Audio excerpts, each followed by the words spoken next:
অবহেলায় জর্জরিত হয়ে আল্লাহ রাসূল সাল্লাল্লাহু আলাইহি ওয়াসাল্লামের যে সিরা, যে আদর্শ, সে সিরা পাঠ এবং সমগ্রদের মাঝে সেগুলো আলোচনা করা থেকে নিজেদেরকে বিরত রাখবো না। তাহলে দুইটা পয়েন্ট আমরা পেয়েছি, বাড়াবাড়িও করা যাবে না, ছাড়াছাড়িও। তো সেজন্য লাস্ট 2 জুমার মধ্যে আমরা মিলাদ কি সেটা আমরা জেনেছি, এবং মিলাদ যে জিলাপি এবং বিরিয়ানির চেয়ে বেশি মিষ্টি সেটাও আমরা বুঝেছি। মিলাদের আলোচনায় কে কে ছিলেন একটু হাত তুলে দেখাবেন প্লিজ। বেশি কোনটা বেশি মিষ্টি, জিলাপি বেশি মিষ্টি নাকি মিলাদ বেশি মিষ্টি? হ্যাঁ, মিলাদ বেশি মিষ্টি নাকি জিলাপি বেশি মিষ্টি? মিলাদ বেশি মিষ্টি না? গতকালকে আমার প্রোগ্রাম ছিল হালিশহরে, অনেক মুরাব্বিয়ানেকেরা ছিলাম। ওই এলাকাটা একটু ডিফারেন্ট এলাকা যদিও। তাদের কাছ থেকে আমি বললাম যে আপনারা কি জিলাপি খাবেন নাকি মিলাদ খাবেন? বলছো যে প্রতি বছর তো জিলাপি খাই, আজকে একটু মিলাদ খেয়ে দেখি কেমন লাগে। তো মিলাদের আলোচনা যখন শুরু হলো, ঠিক মাকে জিজ্ঞেস করলাম আলোচনা কি আর চলবে মিলাদ নিয়ে নাকি এখানে থামাই দিব? বলছে না হুজুর আরো লাগবে। আমি বলছি কোনটা বেশি মজা, জিলাপি মজা নাকি মিলাদ? বলছো যে মিলাদ বেশি মজা, মিলাদ বেশি। কারণ যে মিলাদ আমার আল্লাহ সুবহানাহু ওয়া তাআলা গোটা উম্মতে মুহাম্মাদীর সামনে প্রকাশ করেছে, যে মিলাদের কথা, যে মিলাদের তথ্য আমরা হাদিসে পাকের মধ্যে সুস্পষ্ট পাই, সে কোরআন এবং হাদিসে পাকের যে তথ্য আছে সেই তথ্যগুলো বলার মাঝে, শোনার মাঝে যে একটা প্রশান্তি, সেটা পৃথিবীর কোনো খাবারের মধ্যে আপনি পাবেন না। কারণ মানুষের দৈহিক যে প্রশান্তি সেটা সাময়িক সময়ের জন্য। আমরা যখন কোনো কিছু খাই এতে করে দৈহিক শক্তির বৃদ্ধি হয়, সেটা সাময়িক সময়ের জন্য। কিন্তু যখন কোনো জিনিসের মধ্য দিয়ে যখন আপনার মানসিক প্রশান্তি আসবে, সেই মানসিক প্রশান্তি আপনার দৈহিক যে অশান্তি ছিল সেখানেও প্রশান্তি দেবে। তো সেজন্য রাসূল সাল্লাল্লাহু আলাইহি ওয়াসাল্লামের মিলাদের পাশাপাশি সিরাতের মধ্যে যে মজা, যে আন্তরিকতা, যে ভালোবাসা, সেটা আপনি অন্য কোনো আলোচনার মধ্যে পাবেন না। কারণ তিনাকে আল্লাহ সুবহানাহু ওয়া তাআলা রহমত হিসাবে প্রেরণ করেছেন, ওনার মাঝে রহমত জিনিসটাও পাওয়া গিয়েছে, দয়া জিনিসটাও পেয়েছে, মমতা জিনিসটা পেয়েছে, সরলতা উদারতা জিনিসটা পেয়েছে। তো আজকে আমরা বিষয় সেই আলোক বর্তিকা মুহাম্মদ সাল্লাল্লাহু আলাইহি ওয়াসাল্লাম কত গুণে গুণান্বিত ছিল, যে গুণ যদি আমরা নিজেদের মাঝে ধারণ করতে পারি, ইনশাআল্লাহ আমরা কাল কিয়ামতের দিন একজন উম্মতে মুহাম্মাদি হিসাবে গর্ব করে রবের সামনে পরিচয় দিতে পারবো ইনশাআল্লাহ। কিন্তু আমি আলোচনার শুরুতে একটা আয়াত তিলাওয়াত করেছি, যেখানে আমার আল্লাহ সুবহানাহু ওয়া তাআলা বললেন, কুল ইন কুনতুম তুহিব্বুনাল্লাহা ফাত্তাবিউনি। নবী হে, আপনি আপনার উম্মতদেরকে বলে দেন, তোমরা যদি আমি আল্লাহকে ভালোবাসতে চাও, ফাত্তাবিউনি, আগে আমাকে অনুসরণ করো। ওয়াসিতা বলে না, যেটাকে মিডিয়েশন বলা হয়, মধ্যস্থতা। এই মধ্যস্থতা হলেন কি? আল্লাহ রাসূল সাল্লাল্লাহু আলাইহি ওয়াসাল্লাম। আপনি সরাসরি আল্লাহ রাসূলকে মাইনাস করে আল্লাহ পর্যন্ত যেতে পারবেন। আল্লাহ পর্যন্ত যেতে হলে রাসূলের সুন্নাহগুলো নিজের মাঝে আঁকড়ে করতে হবে। যদি আল্লাহ রাসূল সাল্লাল্লাহু আলাইহি ওয়াসাল্লামকে বাদ দিয়ে যদি সরাসরি আল্লাহ পর্যন্ত যাওয়া যেত, তাহলে তিনি মৃত্যুর আগে এই কথা বলতেন না, তারাকতু ফীকুম আমরাইন লান তাদিল্লু মা তামাসসাকতুম বিহিমা কিতাবাল্লাহি ওয়া সুন্নাতা রাসূলিহি। নবী আল্লাহ রাসূল সাল্লাল্লাহু আলাইহি ওয়াসাল্লাম বলেন, আমি তো চলে যাচ্ছি, কিন্তু তোমাদের জন্য দুইটা জিনিস রেখে যাচ্ছি। তোমাদের দুইটা জিনিসকে শক্তভাবে আঁকড়ে ধরবে, তারা কিয়ামত পর্যন্ত কখনো পথভ্রষ্ট হবে না। সেই দুইটা জিনিস কি? কিতাবুল্লাহ, একটা হলো আল্লাহর কালাম ওয়া সুন্নাত রাসূলি, আর একটা হলো সুন্নাত রাসূল তথা হাদিসে পাক। তাহলে এই দুইটা জিনিসের মধ্য দিয়ে আমরা রবের কাছে যাব। সেজন্য আল্লাহ সুবহানাহু ওয়া তাআলা বলেন, কুল ইন কুনতুম তুহিব্বুনাল্লাহা ফাত্তাবিউনি ইউহিব্বুকুমুল্লাহ। তোমরা যদি আমি আল্লাহকে ভালোবাসতে চাও, তোমরা যদি আল্লাহকে ভালোবাসতে চাও তাহলে আমি নবী মুহাম্মদকে তোমাদের অনুসরণ করতে হবে। যদি তোমাদের মাঝে আমি নবী মুহাম্মদের জন্য যদি পরিপূর্ণ অনুসরণ অনুকরণ পাই, ইউহিব্বুকুমুল্লাহ, আমার আল্লাহ তোমাদেরকে ভালোবাসেন। সুবহানাল্লাহ। ঘোষণা দিচ্ছেন কে? কার মাধ্যমে দিচ্ছেন? তাহলে এই আয়াত থেকে আমরা কি শিখতে পারি? আমরা যদি রবের ভালোবাসা পেতে চাই, রব পর্যন্ত যদি নিজেদেরকে নিয়ে যেতে পারি, তাহলে আলোকবর্তিকা মুহাম্মদ সাল্লাল্লাহু আলাইহি ওয়াসাল্লামের যে গুণাবলী ছিল, সেই গুণাবলী নিজের মাঝে ধারণ করতে হবে, সেগুলো নিজের মাঝে অনুকরণ করতে হবে।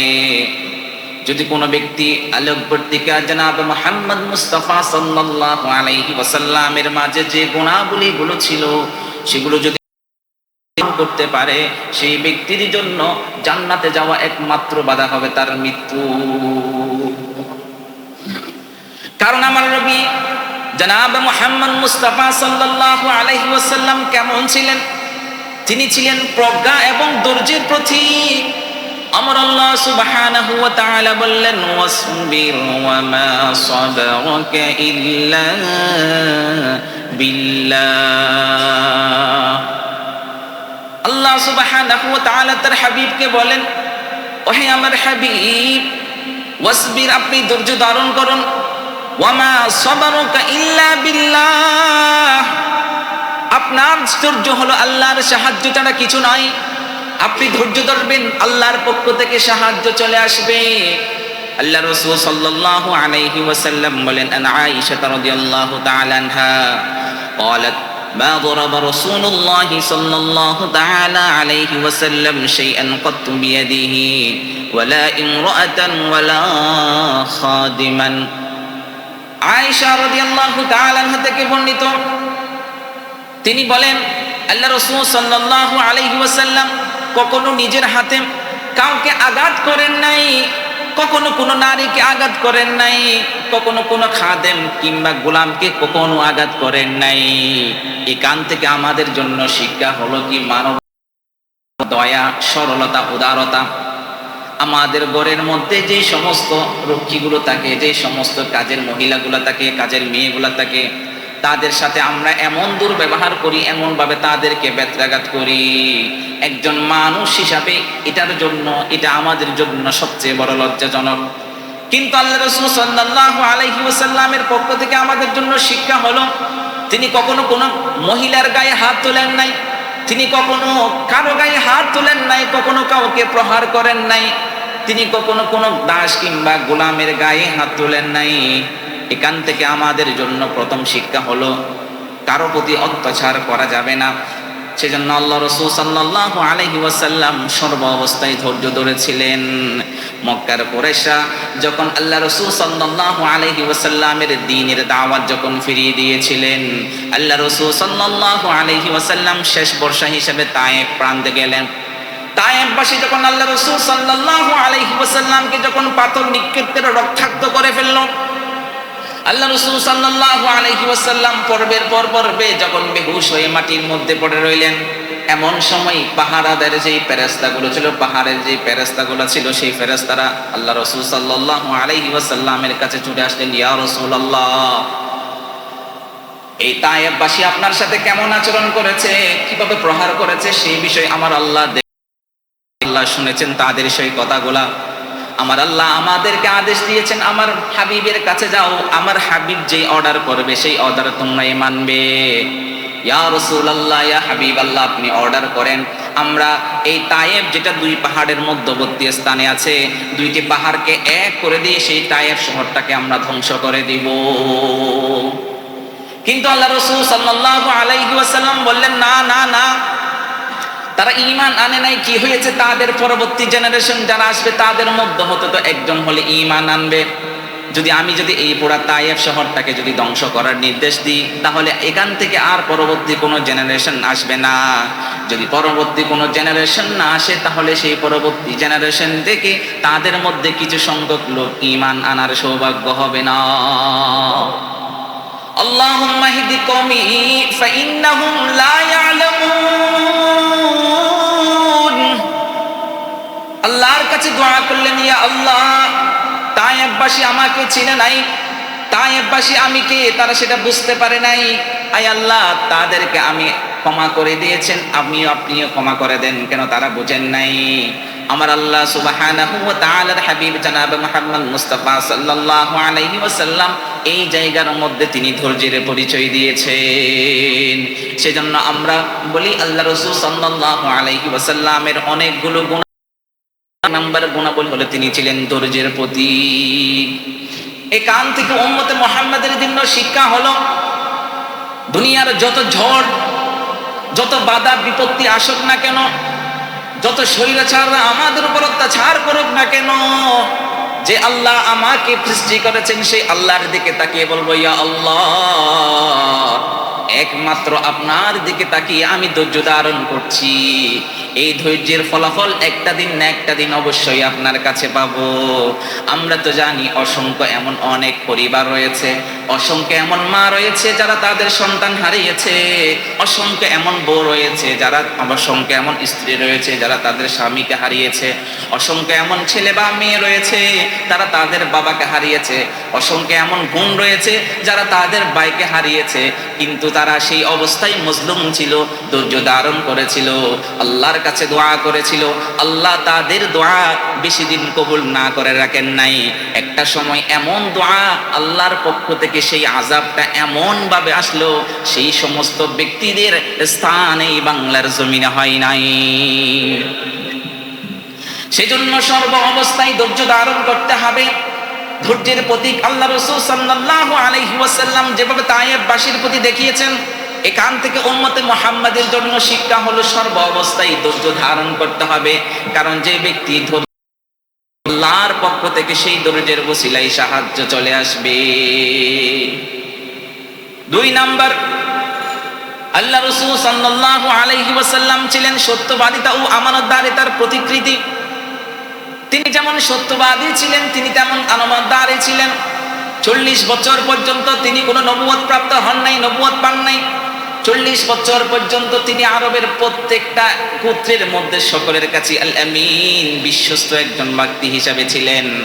মুসলিম অমুসলিম, হিন্দু পৌত্তলিক যারা ছিল তারা সবাই তাদের প্রয়োজনীয় এবং মূল্যবান জিনিস আল্লাহ রাসূল সাল্লাল্লাহু আলাইহি ওয়াসাল্লামের কাছে আমানত হিসাবে রাখতেন।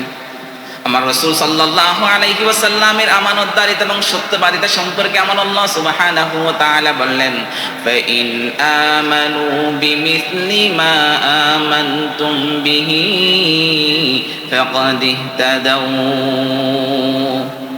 আমার আল্লাহ সুবহানাহু ওয়া তাআলা এখানে সাহাবায়ে কেরামদের যে ঈমানে, যদি সেই সমস্ত ব্যক্তিরা যদি সাহাবায়ে কেরামরা যেভাবে ঈমান এনেছে সেভাবে যদি ঈমান আনে, সাহাবায়ে কেরামরা যে সমস্ত বিষয়ের উপর অটল ছিল সেভাবে যদি তারা নিজেদেরকে অটল রাখতে পারে, ফাকাদ ইহতাদাউ, আমার আল্লাহ সুবহানাহু ওয়া তাআলা বললেন তারা অবশ্যই হেদায়েত প্রাপ্ত হবে। আল্লাহ রাসূল সাল্লাল্লাহু আলাইহি ওয়াসাল্লাম বলেন, আলাইকুম বিসসিদকি ফাইন্নাস সিদকা ইয়াহদি ওয়া ইন্নাল বিররা ইয়াহদি ইলাল জান্নাহ। আল্লাহ রাসূল সাল্লাল্লাহু আলাইহি ওয়াসাল্লাম বলেন, তোমরা সত্যবাদিতা অবলম্বন করো। কেন? সত্যতা মানুষকে নেকির দিকে নিয়ে যায়, আর নেকি মানুষকে জান্নাতের দিকে নিয়ে যায়। তাহলে যেই ব্যক্তি সত্যবাদিতা অবলম্বন করবে, সব সময় সত্য কথা বলবে, মিথ্যাকে পরিহার করবে, আল্লাহ রাসূল সাল্লাল্লাহু আলাইহি ওয়াসাল্লাম বলেন সেই ব্যক্তির পথ হবে নেকির পথের দিকে। আর যেই ব্যক্তি নেকির পথের দিকে জাগলো, সেই নেকির পথের শেষ গন্তব্য হবে জান্নাত। আমরা সকলে জানি মক্কার মানুষ আল্লাহ রাসূল সাল্লাল্লাহু আলাইহি ওয়াসাল্লামকে আল আমিন বলে ডাকতেন। এমনকি হিজরতের সময়ও আল্লাহ রাসূল সাল্লাল্লাহু আলাইহি ওয়াসাল্লামের কাছে মক্কার অনেক অমুসলিমদের মূল্যবান জিনিসগুলো আমানত হিসাবে ছিল। তিনি তার কাছে রেখে গিয়েছিল, শত্রু সম্পদও সেই সময় তিনি হেফাজত করেছিলেন, এবং যাদের জিনিস আমানত হিসাবে রাখা হয়েছিল আমার আল্লাহ রাসূল সাল্লাল্লাহু আলাইহি ওয়াসাল্লাম তাদের সেই সমস্ত জিনিস আমানত হিসাবে তাদের কাছে ফিরিয়ে দিয়েছিলেন। মক্কা থেকে মদিনায় হিজরত করছেন, কিন্তু অন্তরের মধ্যে তাদের প্রতি কোনো বিষ প্রতিহিংসা নীতি যান নাই। কখনো এমন করেন নাই তারা তো আমাকে মেরেছিল, তার জিনিস তো আমার কাছে জমা আছে, আমি আর এইগুলো দিব না। সেজন্য সাল্লাল্লাহু আলাইহি ওয়াসাল্লাম হলেন সত্যবাদিতা এবং আমানতদারিতার প্রতীক। 3 নাম্বার, আল্লাহ রাসূল সাল্লাল্লাহু আলাইহি ওয়াসাল্লাম ছিলেন ক্ষমাশীল। ক্ষমাশীলের জ্বলন্ত উদাহরণ হলো আল্লাহ রাসূল সাল্লাল্লাহু আলাইহি ওয়াসাল্লাম। আমরা সকলে জানি আল্লাহ সুবহানাহু ওয়া তাআলা বললেন, ওয়ালিয়াফু ওয়ালিয়াসফাহু আলা তুহিব্বুনা আন ইয়াগফিরাল্লাহু লাকুম। আল্লাহ সুবহানাহু ওয়া তাআলা বললেন, তারা ক্ষমা করুক অথবা উপেক্ষা করুক, ক্ষমা না করে তারা তাদেরকে এড়িয়ে চলুক। তোমরা কি পছন্দ করো না যে আল্লাহ তোমাদের ক্ষমা করবেন? তারা তোমাদের ক্ষমা করুক বা না করুক তাতে কোনো কিছু যায় আসে না, কিন্তু আমি আল্লাহ তো মহৎ, আমি আল্লাহ তো ক্ষমাশীল। তোমরা কি আমি আল্লাহর কাছে এটা আশা করো না যে আমি আল্লাহ তোমাদের ক্ষমা করে দিই? আল্লাহ রাসূল সাল্লাল্লাহু আলাইহি ওয়াসাল্লাম ছিলেন আল্লাহ সুবহানাহু ওয়া তাআলার হাবিব। যেই গুণ রবের মাঝে ছিলেন আমার আল্লাহ, সেই গুণ তার হাবিবের মধ্যেও দিয়েছেন। আল্লাহ রাসূল সাল্লাল্লাহু আলাইহি ওয়াসাল্লাম বলেন, মা নাকাসাত সাদাকাতুম মিন মাল ওয়া মা যাদাল্লাহু আবদান বিআফওয়ান ইল্লা ইজ্জা। আল্লাহ রাসূল সাল্লাল্লাহু আলাইহি ওয়াসাল্লাম বলেন, দান করার ফলে সম্পদ কখনো কমে না। অনেকে তো মনে করি দান করলে, পকেট থেকে 100 টাকা দান করলে বুঝি হাজারের মধ্যে 100 টাকা কমে 900 না। আপনি এই জায়গার মধ্যে 100 টাকা দান করেছেন, আপনার সামনে এমন একটা বিপদ আসতেছে, বিপদ একটা অপেক্ষমান, যেই বিপদের জন্য আপনার পকেট থেকে 1 লক্ষ টাকা চলে যাবে। আপনার এই 100 টাকা দানের উসিলায় আমার আল্লাহ সেই 1 লক্ষ টাকার যেই বিপদ আছে সেই বিপদ থেকে আপনাকে উদ্ধার করবে। সেজন্য আল্লাহ রাসূল সাল্লাল্লাহু আলাইহি ওয়াসাল্লাম বলেন, মা নাকাসাত সাদাকাতুম মিন মাল, দান করার ফলে, সাদকা করার ফলে আপনার যে সম্পদ থেকে কখনো কমবে না। ওয়া মা যাদাল্লাহু আবদান বিআফিন ইল্লা ইজ্জা, আর ক্ষমা করার পরে আল্লাহ সেই সমস্ত ব্যক্তিদের ইজ্জত বাড়িয়ে দেয়। সেজন্য আমরা অন্যের প্রতি ক্ষমাশীল হব, অন্যের প্রতি আমরা কখনো প্রতিহিংসা পরায়ণ হব না। সব সময় তাদের কাজকর্মগুলো ক্ষমা করব। আমরা যদি ক্ষমা করি, সেই ক্ষমা হলো মহত্বের গুণ। ক্ষমা কার গুণ? আল্লাহর গুণ। যেই ব্যক্তির মাঝে ক্ষমা থাকবে, আমার আল্লাহ সুবহানাহু ওয়া তাআলা বললেন, গোটা পৃথিবীর মানুষ যদি তাকে লাঞ্ছিত করতে চায়, আমি আল্লাহ তাকে সম্মানিত করব। এটা হলো ক্ষমার বিষয়। আমরা সকলে জানি মক্কা বিজয়ের সময় শত্রুরা আল্লাহ রাসূল সাল্লাল্লাহু আলাইহি ওয়াসাল্লামের সামনে দাঁড়িয়ে কাঁপছিল। কারণ মক্কার কুরাইশরা মনে করেছিল এই বুঝি মুহাম্মাদের সময় সুযোগ চলে এসেছে। এতদিন তো মুহাম্মাদের উপর আমরা নির্যাতন করেছি, মুহাম্মাদের অনুসারীদের উপর নির্যাতন করেছি, বেলালকে এমন ভাবে মেরেছি, উত্তপ্ত বালের উপর তাকে মারতে মারতে পুরা শরীর রক্তাক্ত করে দিয়েছি। শুধু সেইটুকু নয়, তাদের বুকের উপর বিশাল বিশাল পাথর আমরা চাপিয়ে দিয়েছি। যদি নবী মুহাম্মদ সেই সমস্ত যদি মনে করে যদি আমাদের কাছ থেকে প্রতিশোধ নেয়, তাহলে তো আমাদের অবস্থা থাকবে না। তারা এই বিষয়গুলো স্মরণ করে করে তারা কাঁপছিল। আল্লাহ রাসূল সাল্লাল্লাহু আলাইহি ওয়াসাল্লাম বলেন, লা তাসরিবা আলাইকুমুল ইয়াওম। আমার আল্লাহ সুবহানাহু ওয়া তাআলার হাবিব জনাব মুহাম্মদ মুস্তাফা সাল্লাল্লাহু আলাইহি ওয়াসাল্লাম গোটা মক্কাবাসীর সামনে দাঁড়িয়ে বলেছিলেন, লা তাসরিবা আলাইকুমুল ইয়াওম, আজকের দিনে তোমাদের কোনো শাস্তি নাই। আমি মুহাম্মদ তোমাদের পূর্বের যত গুনাহ করেছো, পূর্বের শত ভুল করেছো, আমি মুহাম্মদ সব কিছু তোমাদের ক্ষমা করে দিলাম। তাহলে আল্লাহ রাসূল সাল্লাল্লাহু আলাইহি ওয়াসাল্লাম হলো একজন ক্ষমাশীল, এবং ক্ষমাশীলতার জ্বলন্ত উদাহরণ কার মাঝে পাওয়া যায়? 4 নাম্বার, আল্লাহ রাসূল সাল্লাল্লাহু আলাইহি ওয়াসাল্লাম সাধারণ মানুষের প্রতি তার মমতা ছিল অসাধারণ। তিনি ছিলেন উদার, মমতাবান ছিলেন। আমরা সকলে আল্লাহ রাসূল সাল্লাল্লাহু আলাইহি ওয়াসাল্লাম সেই সম্পর্কে বললেন, আমার নবী কেমন নবী, কেমন সহমর্মিতা, কেমন মমতা।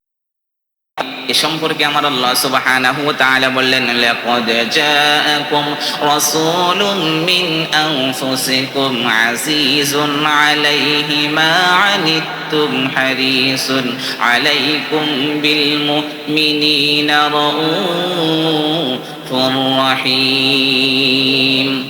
আল্লাহ সুবহানাহু ওয়া তাআলা বললেন, তোমাদের মধ্য হতে একজন, তোমাদের জন্য তোমাদের মধ্য হতে একজন রসুল এসেছে। সেই রসুল আজিজুন আলাইহি মা আনিতুম হারিসুন আলাইকুম বিল মুমিনিনা রাউফুর রহিম। তোমরা যদি কষ্ট পাও তথা মুমিনরা যদি কষ্ট পায়, সেই রসুলও কষ্ট পায়। সেই রসুল কখনো চাই না তোমরা যেন পথভ্রষ্ট হও, তোমাদের মাঝে যেন অকল্যাণ নেমে আসে।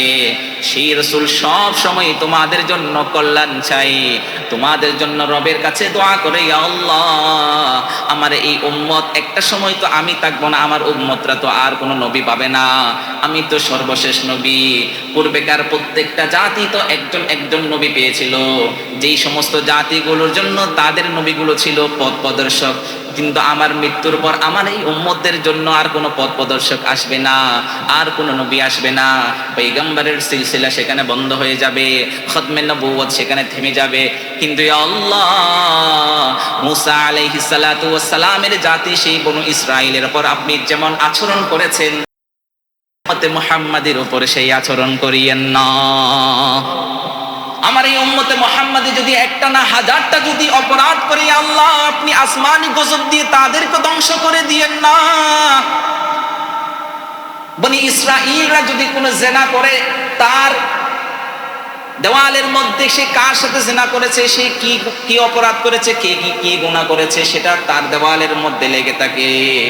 ও আল্লাহ, আমার উম্মতদেরকে আপনি এমন বেইজ্জত করিয়েন না। আমার উম্মতরা যদি ঘুষ খায়, সুদ খায়, শুধু সেটা জন্য তাদের সেই অপরাধগুলো তুমি গোপন রেখো, এবং তাদের অপরাধগুলো গোপন রাখার মাধ্যমে তাদেরকে তুমি শুধরানোর সুযোগ দাও। ও আল্লাহ, পূর্বেকার জাতি আদ জাতি সামুদ জাতিকে যেভাবে আপনি আসমানি গজব দিয়ে ধ্বংস করেছেন, আমার উম্মতদেরকে সেই আসমানি গজব দিয়ে ধ্বংস করিয়েন না। কারণ পূর্বেকার যেই সমস্ত জাতিদেরকে যেই অপরাধের কারণে আমার আল্লাহ আসমানি গজব দিয়ে ধ্বংস করেছেন, সেই সমস্ত কারণগুলো বর্তমান মানুষের মধ্যে পাওয়া যায় কি যায় না? সমকামিতা, কওমে লূত, আল্লাহর পক্ষ থেকে সবচেয়ে ভয়ঙ্কর আযাব এসেছে সেই কওমে লূতের উপর। সেই সমকামিতা এখন দেশের মধ্যে আছে কি নাই? আদ জাতি সামুদ জাতি শিরিক করত, ওজনে কম দিত, মাপে কম দিত, মানুষকে ঠকাইতো। এই সমস্ত গুণাবলী এখন আছে কি নাই? সেই সময়ের মানুষ তারা অত্যাচার করত, যারা গরিব ছিল, যারা দুর্বল ছিল তাদেরকে অত্যাচার করত, তাদের সহায় সম্পত্তি, তাদের জায়গা জমি আত্মসাৎ করে নিত। আমার আল্লাহ তাদেরকে ভূমিকম্প হোক, আমার আল্লাহ তাদেরকে বজ্রপাত দিয়ে হোক তাদেরকে ধ্বংস করে দিয়েছেন। সেই সমস্ত গুণগুলো আমাদের মাঝে আছে কি নাই? আল্লাহ চাইলে কি আমাদেরকে সেই ভূমিকম্প, বজ্রপাত, উপর থেকে শিলা বৃষ্টি দিয়ে আমাদেরকে ধ্বংস করতে পারতেন না? কেন ধ্বংস করে নাই? কারণ আমার রাসূল সাল্লাল্লাহু আলাইহি ওয়াসাল্লাম আমাদের জন্য দোয়া করে গিয়েছিলেন, সেই দোয়ার ফজলতে আমরা এখন বেঁচে আছি। আর না হলে বাংলাদেশ নামক যেখানে 90% এই মুসলমান দেশে যেই পরিমাণ গুনাহ বাংলার জমিনে হয়, যেই পরিমাণ আল্লাহর বিধান লঙ্ঘন হয়, শুধু আল্লাহ রসুল যদি আমাদের জন্য দোয়া না করতেন, বাংলাদেশের মানচিত্র থেকে অনেক আগে থেকে, বিশ্ব মানচিত্র থেকে অনেক আগে ধ্বংস হতো। কারণ পূর্বেকার জাতিকে যে সমস্ত অপরাধের কারণে তাদেরকে ধ্বংস করা হয়েছে, সেই সমস্ত প্রত্যেকটা বিষয়গুলো বর্তমান সময়ে বিস্তারভাবে দেখা দিচ্ছে মানুষের মাঝে মাঝে, ঘরে ঘরে সেটা সয়লাব হয়ে গিয়েছে। মানুষের মাঝে মনুষ্যত্ব নাই। একজন মনুষ্যত্ব যদি মানুষের মাঝে মনুষ্যত্ব থাকলে সে কখনো তার ভাইয়ের গলার মধ্যে ছুরি চালাইতে পারতো না। মানুষের মাঝে যদি মনুষ্যত্ব থাকতো সে কখনো তার ভাইকে পাথর নিক্ষেপ করে হত্যা করতো না। একটা মানুষের মাঝে মনুষ্যত্ব যদি থাকতো সে তাহলে অন্যর বোনকে ধ্বংস করে তাকে হত্যা করতো না। তাহলে এখান থেকে বোঝা যায় মানবতা বিলুপ্ত হয়েছে। পূর্বেকার যে সমস্ত জাতিদের মানবতা বিলুপ্ত হয়েছে, আমার আল্লাহ আসমানি গজব দিয়ে তাদেরকে ধ্বংস করে দিয়েছে। সেজন্য আল্লাহ সুবহানাহু ওয়া তাআলা তার হাবিব কেমন যে সাধারণ মানুষের প্রতি কেমন মমতা ছিল সে সম্পর্কে বললেন, তোমাদের কাছে একজন রসুল পাঠিয়েছি, যখন তোমরা কষ্ট পাও তিনিও কষ্ট পাই, তিনি সর্বদা তোমাদের জন্য কল্যাণ কামনা করে। তোমাদেরকে আমি আল্লাহ আযাব দিয়ে ধ্বংস করি সেই রাসূল চাই না, সেই নবী চাই না। কেমন মমতার নবী! আল্লাহ রাসূল সাল্লাল্লাহু আলাইহি ওয়াসাল্লাম বলেন, খায়রুন নাসি আনফাউহুম লিন-নাস। আল্লাহ রাসূল সাল্লাল্লাহু আলাইহি ওয়াসাল্লাম বলেন, তোমাদের মধ্যে সর্বোত্তম ওই ব্যক্তি যেই ব্যক্তি মানুষের উপকারে আসে। আমাদের বাংলাদেশের বর্তমান সিস্টেমটা হলো, যার কাছে টাকা আছে সে আরো বেশি টাকাওয়ালা হয়, যার কাছে নাই সে একেবারে ফতুর। গরিব গরিবে থাকবে, বড়লোক বড়লোক হয়ে যাবে। পাশের ঘরে আমি 4-5টা আইটেম দিয়ে ভাত খাচ্ছি, অথচ আমার পাশের ঘরের মানুষ না খেয়ে পড়ে আছে। আমার কোনো খোঁজ খবর নাই যে তারা খাইতে পারতেছে কি পারতেছে না। সেজন্য আমার আল্লাহ রাসূল তাদেরকে উদ্দেশ্য করে বললেন, তোমাদের মধ্যে সর্বোত্তম ওই ব্যক্তি যে ব্যক্তি অন্যের উপকারে আসে। তোমার যদি ইন্ডাস্ট্রি থাকে, সেখানে যদি পথ খালি থাকে, তাহলে তোমার আশপাশের আত্মীয় স্বজনের মধ্যে খবর নাও। যাদের পথধারের মধ্যে আর্থিক অবস্থা অসচ্ছল, তাদের মধ্যে যদি উপযুক্ত ছেলে চাই, তাহলে সেই ছেলেকে তোমরা চাকরি দাও। সেই ছেলে যদি চাকরি করে, তাহলে সেই প্রতি মাসে যেই বেতন পাবে, সেই বেতন দ্বারা তাদের পরিবার সুন্দরভাবে চলবে। সেই পরিবার থেকে অন্যের কাছে গিয়ে হাত পাততে হবে না, ভিক্ষা করতে হবে না। কারণ বাংলাদেশের মধ্যে ওই সমস্ত ব্যক্তিগুলো সবচেয়ে বেশি মুমূর্ষ অবস্থায় জীবন যাপন করে, যে সমস্ত ব্যক্তিগুলো মিডল ক্লাস ফ্যামিলি। কারণ তারা মানুষের কাছে চাইতে পারে না, ভিক্ষার তালা নিয়ে রাস্তায় রাস্তায় ঘুরতে পারে না। তাদের উপায় হয়, একটা উপায় হয়, তারা হয় জুয়ার মধ্যে লিপ্ত হয়ে যায়, সুদের মধ্যে লিপ্ত হয়ে যায়, ঘুষের মধ্যে লিপ্ত হয়ে যায়, না হয় সর্বশেষ তারা আত্মহত্যার পথ বেছে নেয়। সেজন্য আল্লাহ রাসূল সাল্লাল্লাহু আলাইহি ওয়াসাল্লাম আমাদেরকে যেমন মানুষ হতে বলেছেন, সেমন মানুষ হওয়ার তৌফিক দান করুক। সকলে বলে আমিন। এরপরে নারীর মর্যাদা যেভাবে ইসলাম দিয়েছে, পৃথিবীর ইতিহাসে কোন ধর্ম সেই নারীর মর্যাদা দিতে পারে নাই। হিন্দু ধর্ম দেখেন, বৌদ্ধ ধর্ম দেখেন, খ্রিস্টান ধর্ম দেখেন, কিন্তু একমাত্র ইসলাম ধর্ম ছাড়া আর কোন ধর্ম নারীর যে মর্যাদা আছে সেই মর্যাদা দিতে পারে নাই। আমরা সকলে জানি, ঈসা আলাইহিস সালাতু ওয়াস সালাম যখন আল্লাহর ডাকে মানে নিয়ে গেলেন, এরপরে প্রায় 500 থেকে 550 বছর পর্যন্ত কোন নবী রাসূল আসে নাই। এই সময়টাকে বলা হয় আইয়ামে জাহিলিয়াত। এই সময়টাকে বলা হয় বর্বরতার যুগ। যেই যুগের মধ্যে বাবার নিজের মেয়ে, নিজের আপন মেয়েকে মেয়ে হওয়ার কারণে লজ্জায় সেই মেয়েকে জীবন্ত পুঁতে ফেলতো। আল্লাহ রাসূল সাল্লাল্লাহু আলাইহি ওয়াসাল্লাম নবী হিসাবে আসার পরে, ইসলাম এই পৃথিবীতে প্রতিষ্ঠা হওয়ার পর, সেই সমস্ত নারীদেরকে আমার আল্লাহ সুবহানাহু ওয়া তাআলা সবচেয়ে বেশি সর্বোৎকৃষ্ট সম্মানে আসীন করেছে। আল্লাহ রাসূল সাল্লাল্লাহু আলাইহি আল্লাহ সুবহানাহু ওয়া তাআলা বললেন, ওয়াশিরুহুন্না বিল মা'রুফ। তোমরা তোমাদের স্ত্রীদের সাথে সুন্দরভাবে জীবন যাপন করো। আমার আল্লাহ এখানে কোরআনের মধ্যে সুস্পষ্টভাবে বলে দিয়েছেন।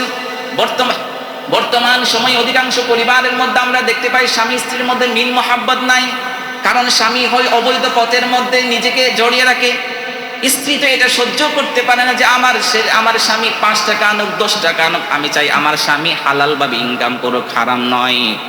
মানুষকে মেরে মেরে টাকা না আনুক, অন্যের সম্পত্তি আত্মসাৎ করে টাকা না আনুক, আমি তো এমন সংসার চাই না। এমন অনেক পরিবার আছে যে যৌতুকের কারণে তার স্ত্রীর গায়ে হাত তুলে, শুধু স্বামী না, স্বামীর সাথে তাকে তার মাও, স্বামীর সাথে তাকে তার বাবাও। বর্তমান চট্টগ্রামের সবচেয়ে এই বিষয় ঘটনাগুলো বেশি বিরল। চট্টগ্রামের সবচেয়ে ভয়ঙ্কর রূপ হলো যৌতুক প্রথা। এই যৌতুক প্রথার কারণে চট্টগ্রামের মধ্যে অলমোস্ট 60 থেকে 70% বিবাহ বিচ্ছেদ হয় শুধু যৌতুকের কারণে। লোভ, লালসা এত খারাপ জিনিস। মেয়ের ফ্ল্যাট আছে, মেয়ে কালো হোক সুন্দর তাতে কিছু নাই, আমি বিয়ে করলে তো ফ্ল্যাটের মালিক হোক।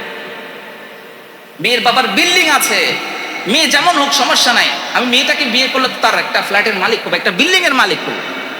সেই সমস্ত ব্যক্তিরা এই দুনিয়ার মধ্যে সবচেয়ে লাঞ্ছিত এবং লাঞ্ছনদায়ক জীবনযাপন তারাই করে, কারণ তাদের কপালে কোনো সুখ নাই।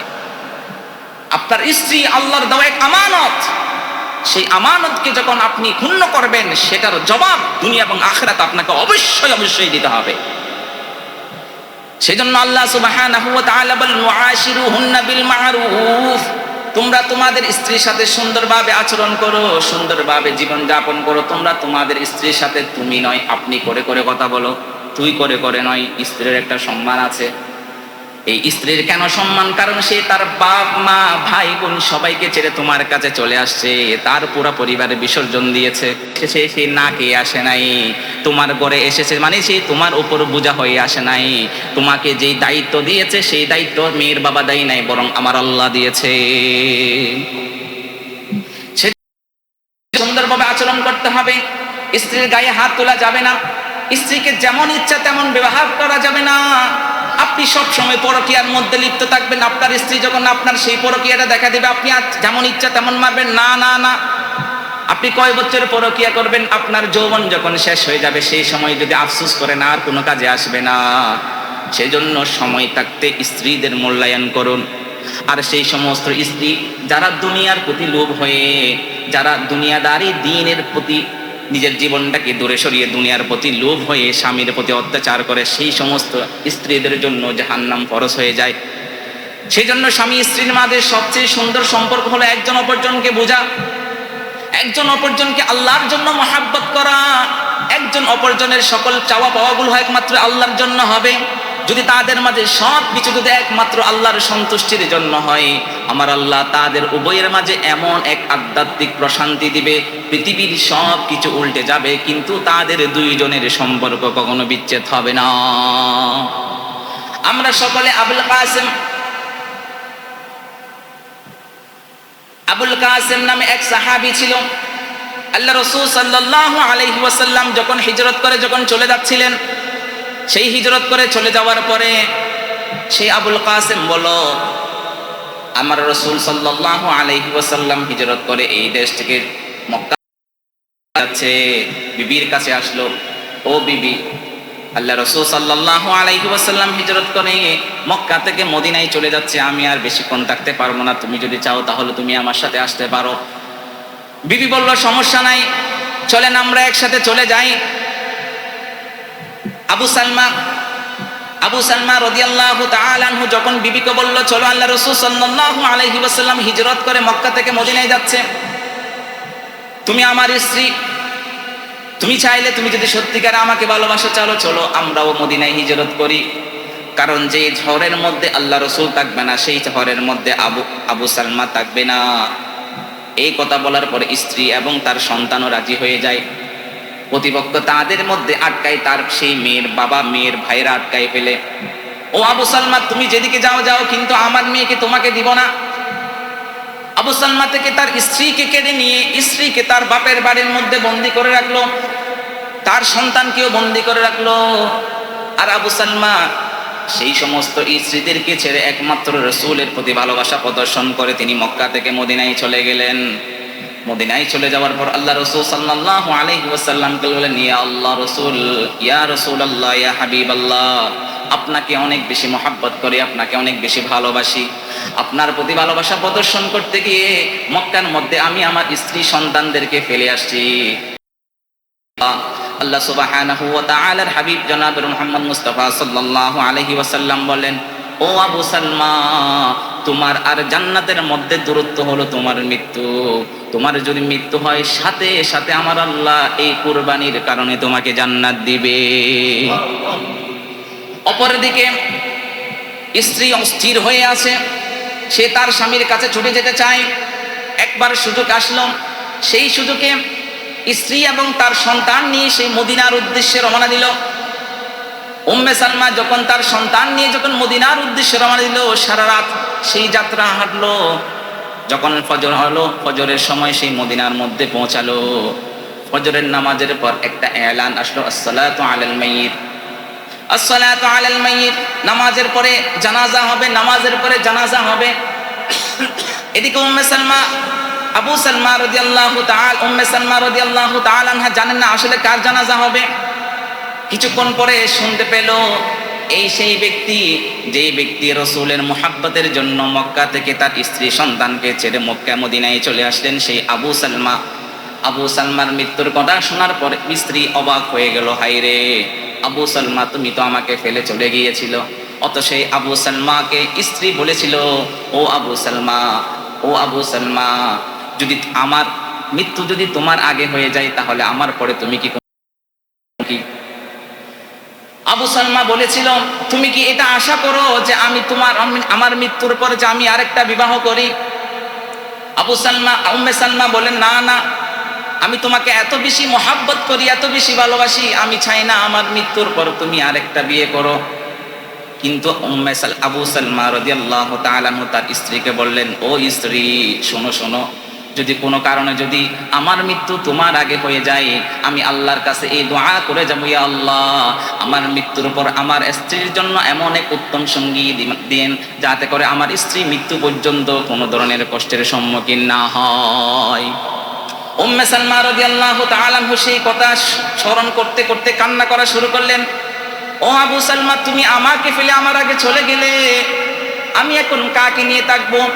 এই খবর যখন আল্লাহ রাসূল সাল্লাল্লাহু আলাইহি ওয়াসাল্লাম জানতে পারলেন, ইয়া রাসূলুল্লাহ, ইয়া হাবিবাল্লাহ, আবু সালমার স্ত্রী মক্কা থেকে মদিনায় পৌঁছে এসেছে। আল্লাহ রাসূল সাল্লাল্লাহু আলাইহি ওয়াসাল্লাম বলেন, তাহলে আমাকে তাদের কাছে নিয়ে যাও। আল্লাহ রাসূল সাল্লাল্লাহু আলাইহি ওয়াসাল্লাম উম্মে সালমাকে সান্ত্বনা দিয়ে বললেন, ও উম্মে সালমা, তোমার তো এখনো ছোট বাচ্চা আছে, সেই ছোট বাচ্চার দায়িত্ব আমি মুহাম্মদ নিয়ে নিলাম। আর আমার অসংখ্য সাহাবী আছে, চরিত্রবান, গুণবতী, সুন্দর সুন্দর সাহাবী আছে, তাদের মধ্যে একজনের সাথে তোমাকে বিবাহ ব্যবস্থা করে দিব। উম্মে সালমা রাদিয়াল্লাহু তাআলা, রাসূলুল্লাহ, ইয়া হাবিবাল্লাহ, আমার কাছে আমার স্বামী আবু সালমার চেয়ে চরিত্রবান কোন পুরুষ এই পৃথিবীতে আর নাই। সুবহানাল্লাহ, কেমন স্বামী স্ত্রীর ভালোবাসা!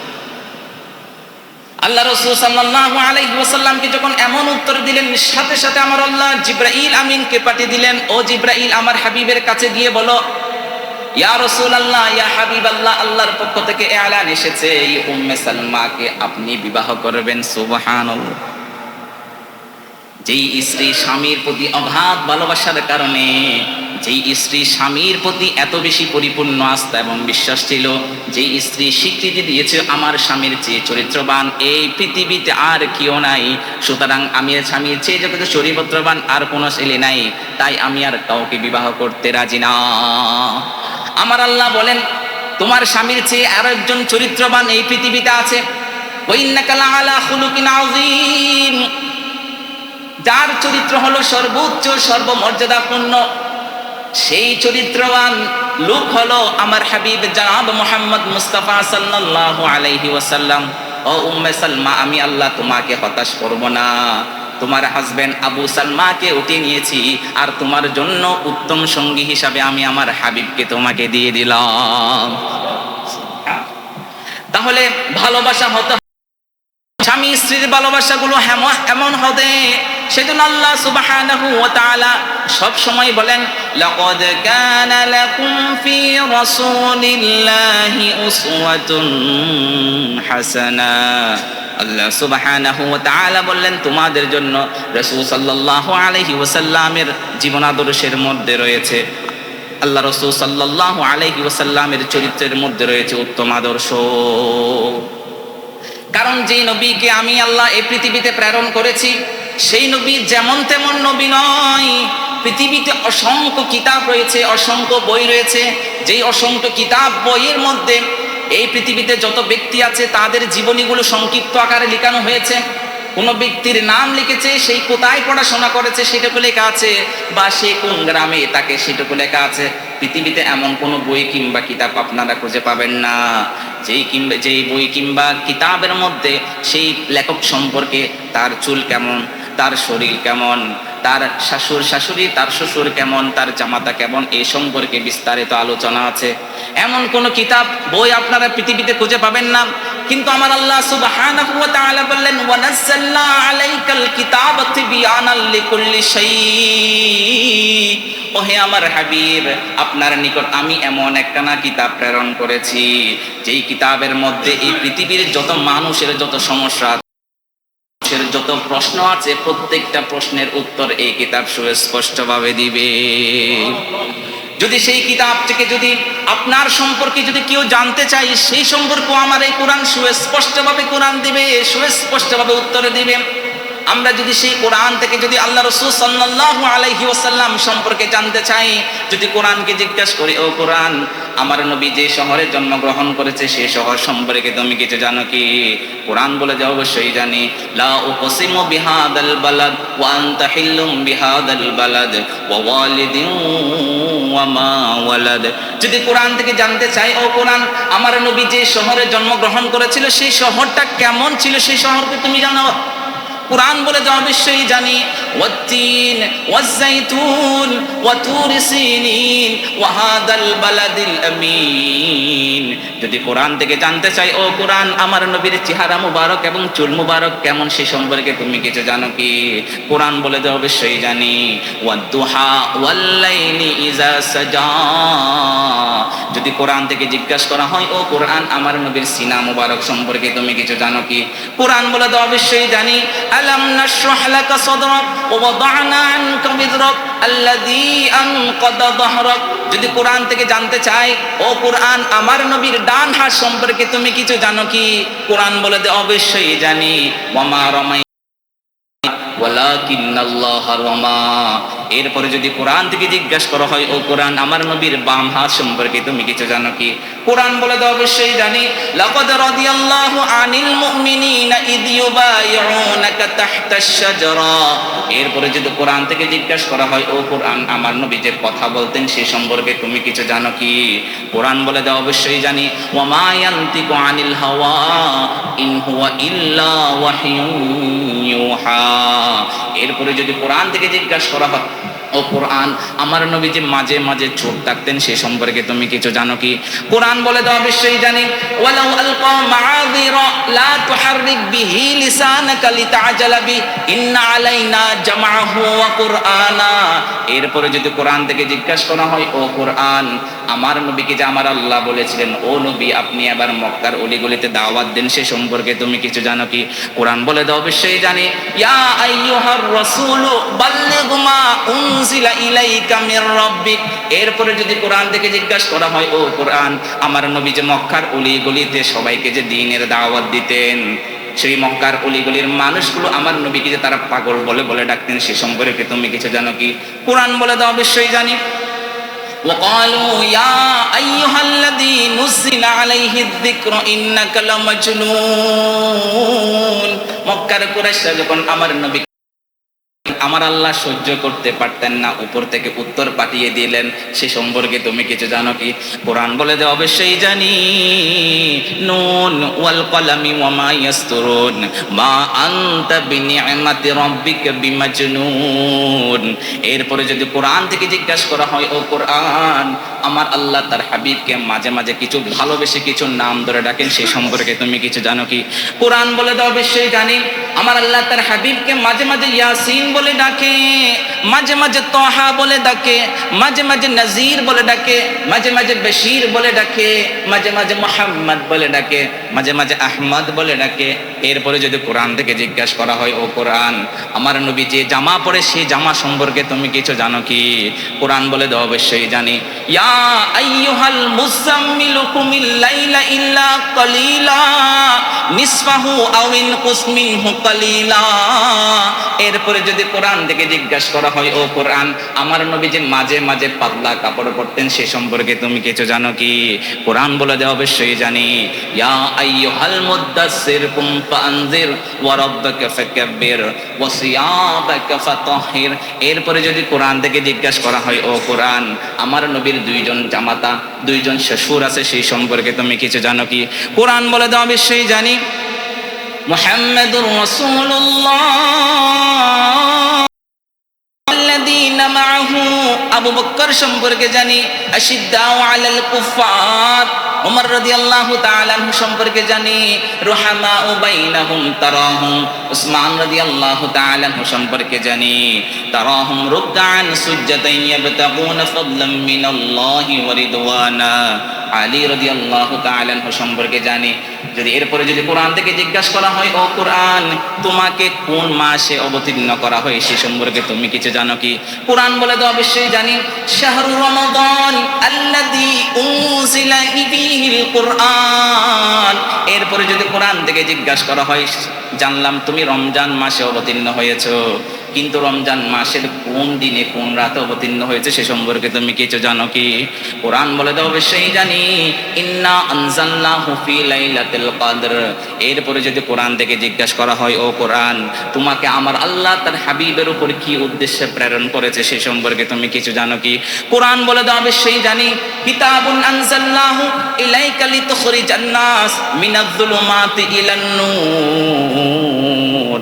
এরপরে যদি কোরআন থেকে জিজ্ঞাসা করা হয়, ও কোরআন, আমার নবী সম্পর্কে যে দিক দিয়ে প্রশ্ন করতেছি তুমি প্রত্যেকটা প্রশ্নের উত্তর সুস্পষ্টভাবে দিচ্ছ। সর্বশেষ তোমার কাছে একটা প্রশ্ন রাখি, বলো তো আমার আল্লাহ তার হাবিবকে এই পৃথিবীতে কি হিসাবে প্রেরণ করেছে সে সম্পর্কে তুমি কিছু জানো কি? কোরআন বলে দাও, মা আরসালনাকা ইল্লা রাহমাতাল লিল আলামিন। আল্লাহু আকবার, আল্লাহু আকবার, আল্লাহু আকবার। কেমন কোরআন আমরা পেয়েছি! এই কোরআনের মধ্যে এমন কোন তথ্য নাই যে তথ্য আপনি শুধু প্রশ্ন করা বাকি, প্রত্যেকটা প্রশ্নের উত্তর সুস্পষ্টভাবে দিতে সেই কোরআন। সেই কোরআন হলো আল্লাহ রাসূল সাল্লাল্লাহু আলাইহি ওয়াসাল্লামের সবচেয়ে বড় আদর্শ।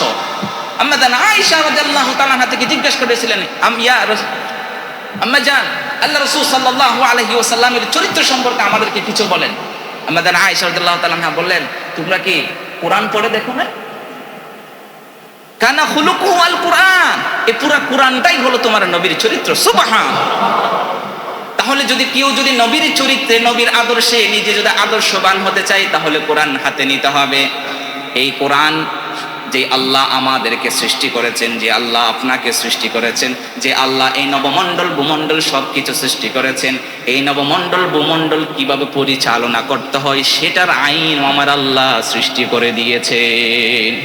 সুতরাং এখান থেকে প্রমাণিত হয়, যারা লেনিন কার্ল মার্কসের গণতন্ত্রের মতো বস্তা পচা তন্ত্র আমাদের মাথার উপর ছাপিয়ে দিতে চাইবে, একটা সময় এমন আসবে ইনশাআল্লাহ, যখন ইসলামী আইন শরিয়া যখন বাংলা না গোটা বিশ্বের মাঝে যখন এটা কায়েম, কার্ল মার্কসের সেই বস্তা পচা গণতন্ত্র সমুদ্রের মধ্যে ভাসিয়ে যাবে ইনশাআল্লাহ। সেজন্য এই মানুষের যে বিচার বহিত যে হত্যা, ব্রিটিশ প্রবর্তিত যে বিচার ব্যবস্থা, সেই বিচার ব্যবস্থা ব্রিটিশ প্রবর্তিত আইন নিয়ে মানুষের অধিকার সুরক্ষা করা যাবে না, সুনিশ্চিত করা যাবে না, যতদিন পর্যন্ত বাংলার জমিনে, বাংলার সংবিধানে কোরআনের আইন বাস্তবায়ন হবে না। সুতরাং সর্ব অবস্থায় আমরা সবাই ঐক্য হই, যতদিন পর্যন্ত বাংলার জমিনে কোরআনী শাসন কায়েম হবে না, ততদিন পর্যন্ত এই বাংলার মানুষ পশ্চিমাদের আধিপত্য থেকে মুক্ত হতে পারবে না। আল্লাহ সুবহানাহু ওয়া তাআলা আমাদের সকলকে রাসূলের যে আদর্শ, যে সিরা নিজের মাথা থেকে পায়ে প্রত্যেকটা অঙ্গে প্রত্যঙ্গে লালন করা, ধারণ করার তৌফিক দান করুক। আজকের যে আলোচনা হয়েছে সেই আলোচনাগুলো বুঝার এবং নিজেও আমল করার, অপরকেও আমল করানোর জন্য দাওয়াত দেওয়ার তৌফিক দান করুক। ওয়া আখিরু দাওয়ানা আলহামদুলিল্লাহি রাব্বিল আলামিন।